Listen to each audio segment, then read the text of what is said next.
Well, hey there, tubers and tubettes and the rest of you crazy people. So, money and happiness, that's pretty much the title, I think, this video.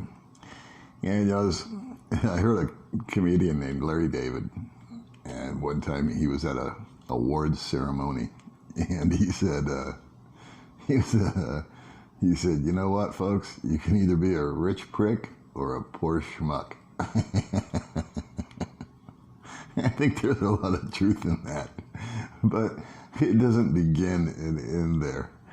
I was reflecting back because today's payday, and this is the second Wednesday of the month, and that's when my Social Security check comes in. So at some point during the day today, I'm gonna go down. I've transferred over my budget, which is $1,500, in case you haven't seen my budget video, and that's what May and I are going to live on. And I got to thinking about this because about 10 days ago, May and I were at Bo's Coffee outside, just, doing what we do, having a cup of coffee and talking and meeting with some friends and stuff like that, and having a good time. And inside the coffee, we were sitting outside inside the coffee shop, a lot of students working on their laptop because the internet's there, and they're having a good time, and they're chucking and jiving and working in groups and all that. So everybody's pretty happy, and for the most part, everybody there that I could tell was on a pretty good budget. I know I am. I know the guys that were my friends, they were on a pretty similar budget to me, and we were all just having kind of a nice time. And if I reflect back on when I was in my peak earning years, if you will, and I had all this stuff, not all this money, I don't want it to sound like I was really rich or anything, because I wasn't, but I had a better than average income, and I had more aggravation than I could shake a stick at. I had credit card bills, and I had a big mortgage, and I had 2 car payments, and the kids were going off the friggin' reservation, so waiting for the phone call from the police department. Mr. McGill, we have your son. That was always fun. And so none of that, I've kind of let all that go. The past is in the past, and my acquisition of things was a major driver for me back in the day. And as I've grown older and hopefully wiser, I've found that as I shed stuff and get rid of possessions, that the happier I am.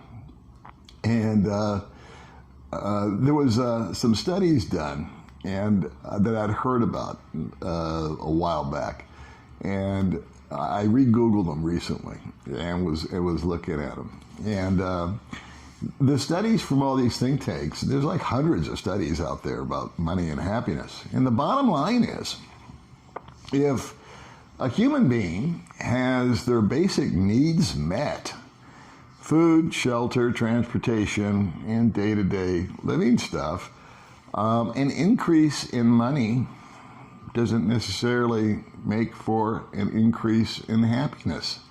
In fact, some of the nastiest people that I've encountered in my life are some of the wealthiest.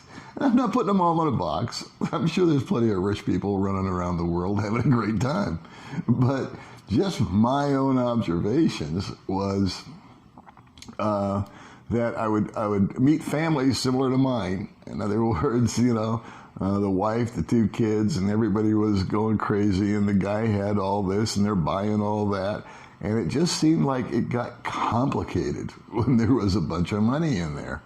And then I've also observed here in the Philippines, over a year ago, I was invited to a Christmas party from a family that's very wealthy here in Dumaguete.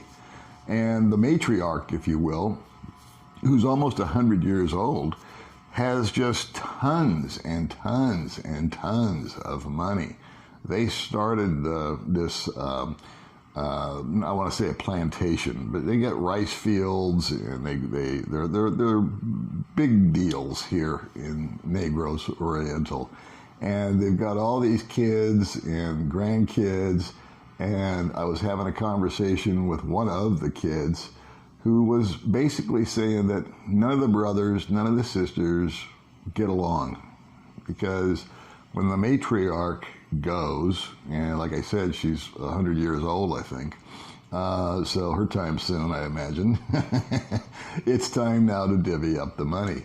And they're all just like vultures as to who's getting what and how much.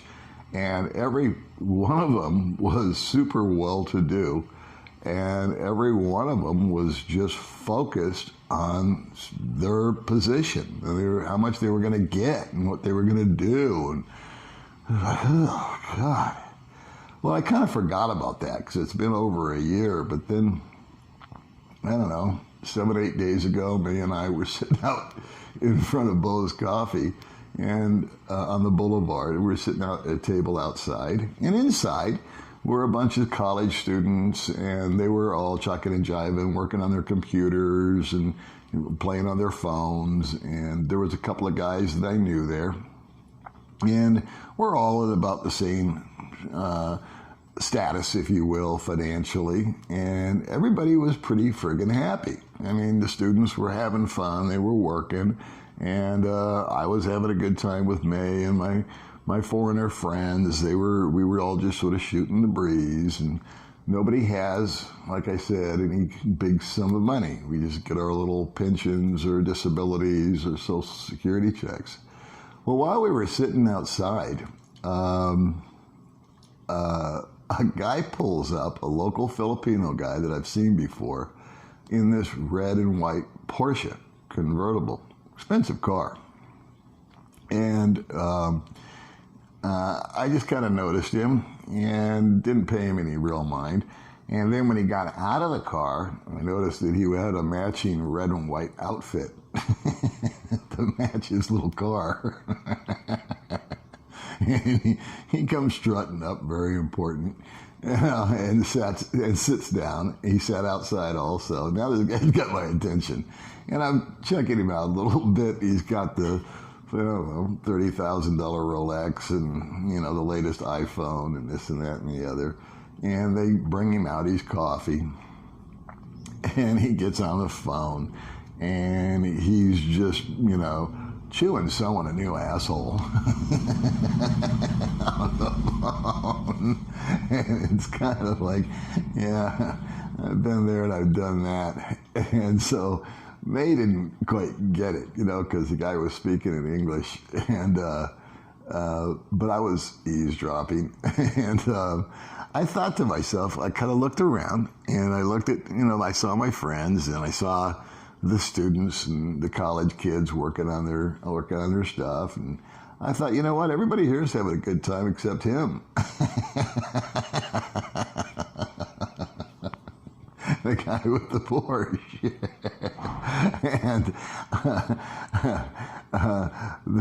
the studies showing that when you get to the comfort zone, in other words, your basic needs are met,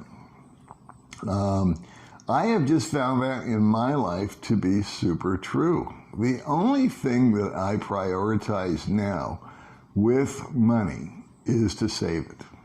So when I drag in my $1,500 every month, I make sure, because my check exceeds that by a little bit, that money gets put aside.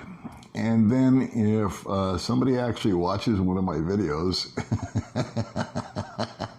and lets an ad or two go, at the end of the month, I receive a little money from the man buns up in the helium balloons at Google.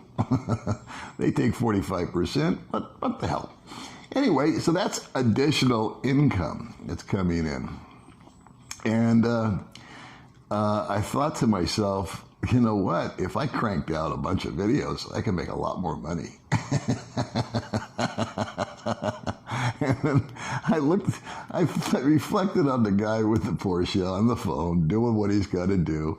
I reflected back on when I was chasing the almighty dollar just to buy more stuff. And I decided, you know what? I've got a little comfort zone, if you will.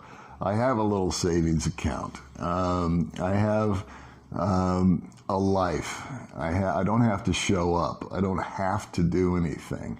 That was the primary driver for me getting the hell out of Dodge and coming to the Philippines, was I could live a low-key, low-income lifestyle and actually get out and smell the proverbial roses. So if you ask me, at the end of the day, would I rather be a rich prick or a poor schmuck? I think you can just go ahead and call me Paul the Schmuck. I'll see you guys next time.